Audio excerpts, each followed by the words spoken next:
대망의 유로파리그 결승입니다. 토트넘 대 맨체스터 유나이티드, 맨체스터 유나이티드 대 토트넘의 경기. 아틀레틱 클루브의 홈구장이죠. 네. 산 마메스에서 펼쳐지고 대한민국 한정 혹은 글로벌로 봤을 때도 대단한 메가 클럽들 간의 맞대결이기 때문에 상황에 따라서는 챔피언스리그 결승보다 더 기대하는 분들이 있을 정도로 이 경기를 바라보는 시선들이 대단히 많습니다. 서사가 너무 독특해요. 네. 리그 16위, 17위 현재 굉장히 아랫순위에 떨어져 있는 그렇죠. 대신에 늪에 빠져 있는 두 팀이 유로파 리그에서는 같은 리그의 두 팀끼리 결승에 만났고 상황도 비슷하거든요. 맞아요. 그러다 보니까 아무래도 이 경기에는 야, 이런 서사가 다 있을까 싶은 궁금증에 더 많은 팬분들이 경기를 좀 볼 것 같고, 제가 볼 때는 두 팀이 리그에서 워낙 전력이 좀 불확실한 면이 많았거든요. 그렇죠. 실수가 꽤 나올 수도 있는 경기예요. 어떤 팀들이 실수를 줄일 것인가, 네. 그리고 그 실수를 어떻게 잘 이용할 것인가가 굉장히 중요한 경기입니다. 그리고 그 당일날 아틀레티코 클루브 그 산마메스 쪽에 날씨를 봤더니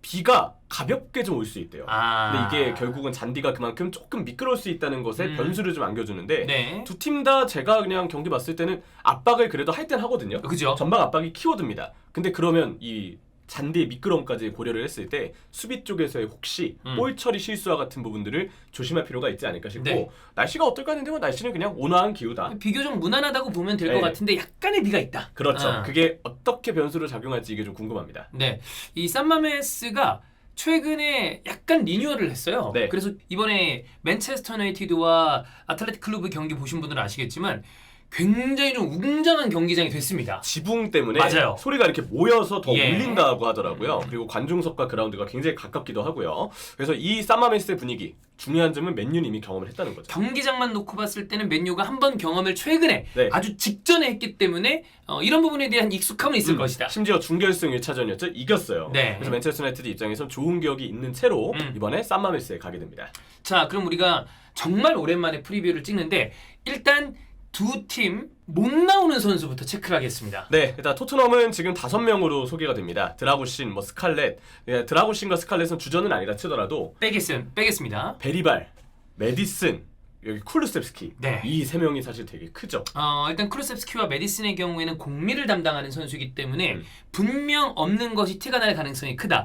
베리발은 복귀를 할 수도 있다라는 이야기가 있었지만 지금 놓고 봤을 때는 복귀가 불가능할 것으로 보여요. 뭐 벤치에 혹시 들어올 수 네. 있다 치더라도 감각이 어떨지는 그렇죠. 사실 아무래도 좀 아리송한 상황이죠. 물론 이번 시즌만 놓고 봤을 때 베리발이 대단히 성장한 선수인 것은 분명하나 지금의 몸 상태로 봤을 때 못 나오는 걸 전제로 하는 게 맞는 것 같습니다. 그러면 그 세 선수를 놓고 보면 중원의 활동량, 네. 창의성, 이거 굉장히 큰 영향을 줄 수밖에 그렇죠. 없거든요. 특히 메디슨과 쿨루셉스키는 공미의 1, 2순위 선수였다는 맞아요. 걸 고려했을 때 굉장히 아쉬운 지금 공백 하나를 좀 크게 남기게 됐고, 이러면 토트넘의 중원이 어떻게 구성이 되건 아무래도 좀 더 실리적으로 느껴질 수밖에 없고, 그리고 이 공격 상황에서의 창의성이 떨어지기 때문에 공격진의 개인 기량 보다 더 측면 공격에 의지하게 될 가능성이 클 것이다. 뭐 브레넌 존슨, 손흥민, 네. 기타 이런 측면 자원들의 어떤 그 퍼포먼스가 나오는지에 따라서 토트넘의 이날 경기력이 결정될 가능성이 큽니다. 중원에 공백이 생겼기 때문에 네. 측면에 더 의존할 것이다 라고 뭐 묘사할 수 있겠습니다. 네, 자 맨유 같은 경우에 결장자 주축 자원으로 체크를 해보자면 일단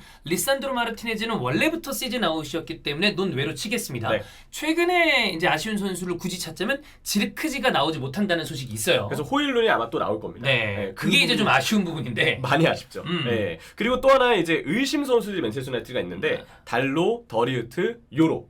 근데 일단 요로는 그래도 이 중에선 출전 가능성이 가장 높은 선수가 아닐까 싶어요. 훈련을 소화했다고 하고 특히나 요로 같은 경우에는 지금 아모린 감독이 쓰고 있는 맨체스터 유나이티드 백스리의 또 주축 자원 중에 네. 하나이기 때문에 이 선수가 나오고 못 나오고는 꽤 중요한 포인트였는데 나올 수 있을 것으로 보입니다. 그렇죠. 그리고 달로의 경우는 개인 훈련을 계속 하고 있다고 하는데 저희 촬영일 기준으로는 개인 훈련 소식만 들렸거든요. 이게 지금 저희가 화요일 좀 이른 시간이거든요. 네.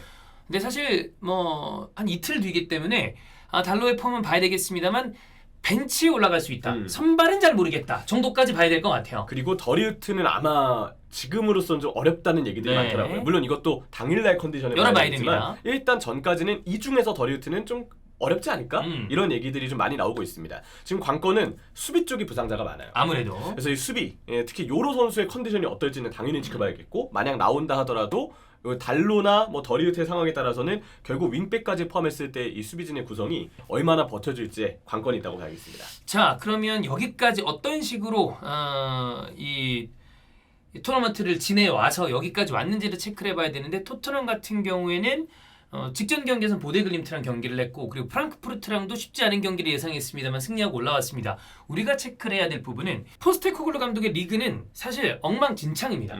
특히나 그 대책 없이 높은 라인 때문에 많은 골을 넣었음에도 불구하고 수비 불안으로 내내 경기를 제대로 치른 적이 없었는데, 여기서 주목할 만한 부분, 유로파 리그에서는 포스테코글루 감독이 그런 식의 운영을 하지 않습니다. 그렇죠. 오히려 유로파 리그에서는 꽤 유연한데? 네. 라는 평가를 받아도 괜찮을 정도의 경기력이었어요. 상대에 대해서 수비 라인을 유동적으로 조절하면서 내려설 땐 내려서고 올릴 땐 올리고, 그걸 상황에 맞게 잘 컨트롤했었던 토트넘의 토너먼트였고, 그리고 압박의 체계가 제가 볼 땐 리그보다 확실히 더 갖춰져 있었어요. 그러니까 뭔가 상대의 공격 패턴과 전형을 확실히 더 간파하고 온 느낌, 잘 분석하고 온 느낌이 강했거든요. 그래서 느껴졌죠. 아, 주말 리그를 진짜 버리긴 버렸다. 네. 그러니까 주말 리그를 아예 신경을 안 쓰니까 오롯이 주중에 있을 유로파의 상대 팀만 딱 보면서 정말 고도의 준비를 한 거예요. 이게 제가 봤을 땐 프랑크푸르트 보데글림트보다는 훨씬 더 유로파에 집중한 결과들이 나오면서 그 덕에 상대에 대한 맞춤 대응을 잘 할 수 있지 않았나 싶고요. 그래서 큰 성과가 하나 있죠. 보데글림트가 홈 10경기 9승이었습니다. 그러니까 압도적인 홈 성적을 기록하고 있는 팀이에요. 네. 근데 물론 1차전에 토트넘이 미리 이겼다는 것도 고려는 해야 되겠지만, 이 원정에서 토트넘이 오히려 승리를 했다. 이거는 팀 자체적으로 봤을 때 압박감을 극복해본 경험이 있다. 그렇죠. 라는 점에서의 소득이 좀 있죠. 네, 어쨌든 포스텍의 불안한 전술과 스타일이 유로파 리그에서는 꽤 보완이 돼서 나오기 때문에 네. 그런 부분은 감안하고 보실만하다라고 그렇죠. 보면 될 것 같습니다. 공격은 여전히 측면에 대한 의존도는 좀 세고, 인버티드 풀백 활용도 여전합니다. 빌드업을 좀 많이 중시하는 편이고요. 근데 어쨌든 제일 중요한 점은 결국 말씀해 주셨던 그 수비. 네. 수비에 있어서 굉장히 리그와는 좀 다른 형태로 상대에 대해서 대응을 하는 영리한 운영을 하고 있기 때문에 이런 부분들이 맨체스터 유나이티드 상대로도 그대로 드러날 가능성이 높다고 봐야겠죠. 자, 맨유 같은 경우에는 4강에서는 아틀레틱 클럽, 사실 우승 후보권에 있는 팀이었는데 굉장히 손쉽게 스코어만 놓고 봤을 때는 물론 이 비비안의 퇴장이 변수긴 했습니다만 좋은 경기를 했고, 사실 8강 리옹전이 분수령이었습니다. 네. 이건 이렇게 끝나나 싶었는데 어마어마한 역전승을 거두면서 팀의 4기가 올라갔다라고 보시면 될 것 같고, 리그는 정말 안 좋거든요, 맨유가. 최악이죠. 그럼에도 불구하고 유로파 리그에서는 그래도 괜찮은 모습이 나옵니다. 뭔가 응집력이 제대로 갖춰져 네. 있다, 이런 느낌을 맨유가 좀 주고 있는데, 제가 볼 때 리옹과의 그 미친 경기가 팀 스피릿을 끌어올린 데는 굉장히 큰 성과를 있었을 것이고, 그렇죠.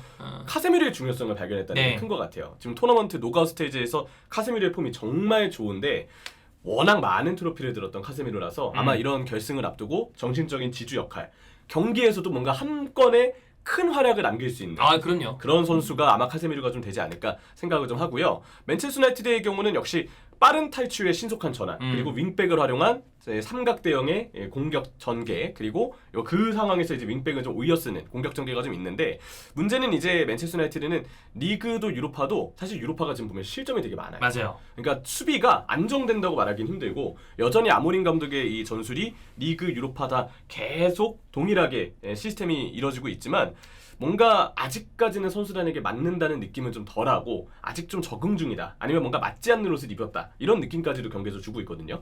그래서 공격을 보면 상대가 공간을 주지 않을 때 굉장히 어려워하는 경향이 있습니다. 그래서 토트넘이 얼마나 맨유 상대 맞춤 대응을 잘 준비하는지가 변수가 좀 될 것 같고, 또 하나는 수비할 때 높은 지역 압박을 아모린 감독도 중시하거든요. 해요. 균일하지가 않아요. 꾸준하지가 않습니다. 그러다 보니까 순간적으로 벗겨지고 오히려 본인들에게 위협적인 상황을 노출하는 경향들이 네. 있습니다. 특히 약점이 될 수 있는 부분이 이제 윙백이 올라갔다가 내려와서 5백을 형성할 때 3톱의 선수들이 다 내려오지 못하고 중앙 미드필더 옆 공간 있죠. 그러니까 5-4-1이 돼야 되는데 5-2-3, 네. 5-2-2-1 같은 느낌이 돼서, 그러다 보니까 측면 공간을 비워질 네. 때가 있는데, 토트넘의 핵심적인 공격 라인이 측면이라는 걸 감안했을 때 그 부분에 대한 아모린 감독과 메뉴 선수들의 이 보완이 필요합니다. 그렇죠. 그래서 토트넘은 인버티드 풀백이나 윙을 활용해서 그 맨유의 중앙 미드필더의 옆 공간 혹은 윙백의 뒷 공간을 활용할 수 있기 때문에 그 부분이 굉장히 좀 약점이다. 그리고 맨체스터 유나이티드가 올 시즌 프리미어리그에서 크로스에 의한 실점이 좀 많았어요. 네. 그런 점들도 약점으로는 지목이 가능합니다. 그래도 무시할 수 없는 점, 토너먼트 단판전이고요. 베테랑의 존재감은 제가 볼 때 맨유가 지금 정말 물이 올라 있어요. 뭐 이따가 말씀을 드리겠지만 토트넘의 강점이라고 한다면 대 맨유 성적이고요. 맨유의 강력함이라고 한다면 베테랑의 존재 그리고 이 팀이 가지고 있는 스피릿. 그렇죠. 어떻게든 트로피를 가져온다라는 네. 그 스피릿이 아마 서로 부딪히는 경우가 생기지 않을까 싶습니다. 저는 그리고 이 맞대결에 대해서 오늘은 좀 다른 얘기를 해보고 싶은데 좋아요. 물론 뭐 아마 숱하게 이야기가 나왔기 때문에 아실 거예요. 토트넘 맨유한테 요즘 강합니다. 굉장히 강합니다. 그건 맞아요. 포스테코글루 진 적이 없습니다. 네. 맨유한테. 토트넘 감독으로서는 진 적이 없는데 근데 아모린 감독이 부임하고 2번 치렀거든요. 2번 다 맨유가 지긴 졌어요. 근데 들여다봐야 될 점은 경기 내용입니다. 그 카라바오컵 경기 때는 한때 토트넘이 3대0 리드까지 갔는데 프레이저 포스터의 실수가 분위기를 바꾸는 게 좀 크긴 했지만 맨유가 이거를 끝까지 추격해서 결국 4대3까지 만들었어요. 그 지긴 졌지만 아모린 감독이 부임한 지 얼마 지나지 않았을 때였고 추격하는 모습을 한번 보여줬다는 거. 네, 마지막까지 추격한 네. 모습을 보여줬다는 게 좋았고요. 두 번째, 이제 리그 맞대결 올해 2월에 있었는데 전반에 토트넘이 왼쪽 위주로 공격을 했던 게 굉장히 주요했죠. 반대로 맨체스터 유나이티드는 전반에 좀 내려서는 경향을 보였다가 오히려 이게 좀 독이 된 느낌이었습니다. 근데 후반에 맨유가 적극적으로 올라오면서 경기 분위기가 완전히 바뀌었어요. 결국은 토트넘이 1대0으로 이기긴 했지만 이날 경기 내용을 보면서 맨체스터 유나이티드가 득점기가 꽤 있었거든요. 결정력이 상당히 아쉬워서 그렇지 내용은 나쁘지 않았다. 그러니까 제가 볼 때는 이전에 테나 감독 때보다는 그래도 아모린 감독이 오면서 결과는 졌을지언정 맨유 팬분들이 보시기에는 우리 그래도 점점 나아지고 있는데 내용은 괜찮은데 이쯤이면 한번 이길 만한 타이밍이 되지 않았을까라는 생각을 해볼 만한 근거는 전 있다고 생각해요. 네, 맨유 팬들은 그런 생각을 할 거고 토트넘 팬들은 반대로 그런 생각을 하시죠. 어쨌든 우리가 이겼어. 그것도 맞죠. 예, 그래서 네. 그 부분은 분명 상대전적으로 놓고 봤을 때는 토트넘이 유리한 부분이 있습니다. 그렇다면 또 하나 들여다봐야 될 점, 결국 말씀하셨던 UEFA 대회에서의 팀 스피릿인데 그렇죠. 맞닥뜨렸던 그 대결에서 보여줬었던 승리는 분명 토트넘에게 우위고요. 반대로 안 좋았던 시즌이었으나 17년의 유로파리그 물론 저 때는 뭐 리그에서 2위를 기록한 바는 있었습니다만 직전 시즌, 직전 시즌 이런데 전전 시즌이죠. 생각을 해봤을 때도 리그컵과 FA컵을 결과적으로 가져왔다. 이게 맨유의 강점이다. 특히나 그 가운데 있는 정말 트로피를 수집하는데 아마 장이 모자랄 것처럼 보이는 카세미로 같은 선수의 존재가 굉장히 강해 보인다라는 게 맨유의 강점이라고 볼 수 있겠습니다. 그렇죠. 결국 두 팀에게 지금 걸려있는 동기부여. 토트넘의 경우는 리그에서는 항상 뻔한 결과가 나온다. 내용도 결과도 뻔하다. 엉망진창이고 포스테코글루 거치 위기다. 네. 사실 유로파 우승에도 지금 위기입니다. 그런 상황에서 팀이 굉장히 불안정하다라고 생각을 하나 17년 만에 우승의 기회가 드디어 주어졌고요. 맞아요. 여기에 41년 만에 유럽 트로피를 쟁취할 수 있는 기회까지 왔습니다. 그에 대한 절실함이 지금 큰 상황이고요. 맨유는 사실 맨체스터 유나이티드의 팀 역사를 고려했을 때 이건 최악 중에 최악의 시즌입니다. 저는 이런 건 본 적이 없어요. 네, 맨유가 상상도 안 된 일이었죠. 뭐 사실 5위 4위 바깥으로 밀려나는 것도 조금 어색한 그림인데 17위? 이거는 말도 안 되는 그림이거든요. 팬들이 지금 그래서 화가 굉장히 많이 나 네. 있습니다. 이거는 참을 수 없다라는 반응까지 나오는데 마지막 하나 시즌을 구원할 수 있는 유일한 길은 결국 유로파 우승이에요. 그렇죠. 그렇기 때문에 유로파 우승에 대한 동기부여가 클 것이고 지금 최근 뉴스는 일단 쿠냐가 좀 이렇게 가까워졌다. 굉장히 가까워졌다. 개인 합의를 맞췄다 네. 이런 얘기가 있습니다. 거피셜이고 그리고 이제 아무래도 마운트 선수의 활약도 좀 궁금한데 유로파리그 준결승에서 2골을 좀 넣었죠. 맞아요. 그러면서 이번 결승에서 어떤 활약을 할지 이런 부분들의 팀 소식이 있습니다. 자, 그러면 경기에서 결정적인 포인트가 될 부분을 좀 위치별로 체크해 볼까요? 네, 일단은 중원입니다. 그냥 중원의 액면가만 놓고 보면 핵심이 빠져있는 토트넘이기 때문에 아무래도 공미 2명이나 빠졌기 때문에 그곳에 세울 선수가 언뜻 느꼈을 때는 파페사르밖에 보이지 않아요. 네, 그래서 이런 부분을 보면 일단 액면가는 맨유가 유리하다라고 볼 수 있으나 제가 볼 때는 중원 자체의 약점은 어쩌면 맨유가 더 명백할 수 있어요. 물론 이거는 중원의 약점이라기보다는 정확히는 좀 측면의 약점일 수 있는데 아무래도 중앙 미드필더가 앞서 처음에 말씀드렸던 토트넘 맨유가 윙백을 올리고 수비로 전환되는 과정에서 윙백 뒷공간이 열리거나 아니면 윙백이 내려와 있다. 그럴 때는 중앙 미드필더의 옆 공간이 열리는 그런 확실한 문제점이 있거든요. 그렇죠. 근데 토트넘의 경우는 분명 그 부분을 윙과 풀백의 협업을 통해서 공략하는 게 주 무기인 팀이기 때문에 이 공간을 어떻게 토트넘이 공략을 하느냐에 따라서 경기의 많은 부분이 갈라지지 않을까라는 생각을 하고 그리고 이제 그건 있죠. 토트넘의 중원이 약점은 있습니다. 하지만 맨체스터 유나이티드를 상대로 포스테코글루가 정말 좋은 맞춤 전술, 대응 전술을 준비해 온다면 네. 그 중원 약점을 최소화할 수 있다. 이런 얘기는 좀 할 수 있겠습니다. 자, 중원을 이렇게 봤으면 측면으로 본다면 아모린 같은 경우에는 굉장히 새드백을 전진시킵니다. 개인적으로 좀 불안 요소라고 보이는 게 도르구 같은 선수예요. 제일 불안하죠. 수비적으로도 네. 공격적으로도 미스들이 많은 선수인데 이 부분에 대한 어떤 그 뒷공간을 토트넘의 강력한 측면 공격을 어떤 식으로 공략할 것인가 여기도 맞닥뜨리는 지점입니다. 그렇죠. 달롯의 부상이 그래서 일단 가장 변수입니다. 그렇죠. 네, 돌아올 수 있는지를 좀 봐야 될 것 같아요. 복귀의 시점은 우리가 기준으로 봤을 땐 돌아올 수 있는 타이밍이긴 해요. 그렇죠. 네. 근데 경기 직전까지 컨디션을 네. 좀 봐야 될 것 같고, 자, 높은 수비 라인의 공략을 서로가 좀 노릴 겁니다. 아무래도 이제 빠른 전환이 제가 보기엔 두 팀 경기의 핵심이 될 텐데, 토트넘에게 만약에 예를 들어서 선제 실점을 내줘요. 그러면 당연히 어쩔 수 없이 수비 라인을 높게 유지할 수밖에 그렇죠. 없거든요. 그런 상황이 나오게 된다면 맨유가 굉장히 유리해질 거라고 생각을 합니다. 같이 이제 수비 라인을 올린다고 가정을 했을 때 더 불안한 팀은 제가 볼 땐 토트넘이거든요. 네. 왜냐면 뭐 로메로 판더벤 정말 좋은 센터백진이긴 하지만 너무 긴 시간 동안 토트넘이 우리 눈에 너무 오랫동안 수비 라인 올렸을 때 대처가 안 되는 모습을 너무 많이 보여줬어요. 그쵸. 맨유도 그런 면이 없는 건 아니지만 네. 그걸 본 빈도가 토트넘이 더 많기 때문에 선수 센터백 개개인의 퀄리티 토트넘 굉장히 뛰어나요. 그럼에도 그렇죠. 불구하고 조직적인 측면이 굉장히 떨어지기 때문에 계속해서 실점을 하는 거 우리가 봤습니다. 그래서 저는 만약에 토트넘이 수비 라인을 강제로 높일 수밖에 없는 상황이 된다면 이게 굉장히 토트넘에게 불리하게 작용될 수 있다라는 얘기를 좀 하고 싶고요. 이 밖에도 뭐 뭔가 경기 분수령이 될 포인트는 역시 압박의 효율성 그리고 세트피스 네. 한 방에 또 어떻게 터질지 개인 기량 정말 중요합니다. 뭐 맨유 같은 경우에는 브루노 페르난데스 같은 선수의 개인 기량 뭐 아마드 디알로도 있고 그렇죠. 네. 토트넘 같은 경우는 역시 손흥민이 어느 정도의 모습을 보여줄 것인가 제일 중요하죠. 네. 사실 아까 말했던 맨유의 약점 중앙 미드필더의 역공간 손흥민 선수가 그쪽으로 상대 윙백이나 아니면 중앙 미드필더 한 명을 끌어당겨주면 그렇죠. 그게 미끼 움직임이 되면서 굉장히 좋은 찬스를 동료한테 제공해 줄 수도 있어요. 그런 존재감이 손흥민에게 나오기를 아마 토트넘 팬분들은 바랄 거라 생각을 하고요. 중립지에서 단판은 정말 예상하기가 힘듭니다. 홈 어웨이 180분을 고려하고 뛰는 경기 거기는 우리 홈구장이 포함이 되어 있기 때문에 전술과 전략을 짜는데 굉장히 다른 지점이 있어요. 그런데 중립지 단판 모릅니다. 이거 아예 알 수가 없어요. 정말 모르는 일이죠. 그래서 그런 부분들이 중요하다라는 얘기고 막간을 이용해서 심판 얘기만 좀 하면 츠바이어 주식은 아이고 이분은 사실 좀 그 2005년에 승부조작 연루가 좀 예, 있었어요. 예. 그때 이제 그 금품 뭐 돈이죠. 돈을 예, 받고 뭐 수수가 있었다. 네, 그랬다가 본인이 뭐 이제 고발을 해서 맞아요. 정지가 있었어요. 그래서 네, 정지 기간이 좀 있었고 이후에는 뭐 정상적으로 심판 활동을 하고 있지만 항상 독일에서 논란이 따릅니다. 어쩔 수 없어요. 근데 일단 첫 유럽 클럽 대항전 결승 주심을 본인이 좀 보게 됐고 분데스에서는 이 츠바이어 주심이 가장 관대합니다.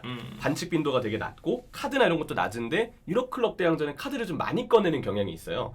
츠바이어의 그래서 평균은 UEFA 대회에서는 카드를 좀 많이 꺼낸다. 그게 변수가 된다는 점을 고려해야 되겠고 VAR 해주시면 단케르트 예, 이미 뭐 유로나 월드컵에서도 VAR로 좀 많이 역할을 좀 맡아왔었는데 단케르트 VAR 주심까지 독일 심판진이 오늘 이번에 구성됐습니다. 네. 결과는 잘 모르겠습니다. 맨유가 유리해 보이는 부분이 있고 토트넘이 유리해 보이는 부분이 있고 트로피에 대한 갈증 토트넘 대단히 강력합니다만 맨유라는 클럽의 위상을 생각했을 때 지금 순위 트로피로밖에 갈증을 해소할 수밖에 없습니다. 엄청나게 격돌되는 지점이 많은 이 두 팀의 경기인데 저희는 라이브를 진행을 하고 저랑 주원이 형 그리고 단군 형 거기에 최강창민까지 이렇게 4인으로 네. 경기 라이브를 할 테니까 재밌는 경기 됐으면 좋겠습니다. 네. 긴장되네요 진짜.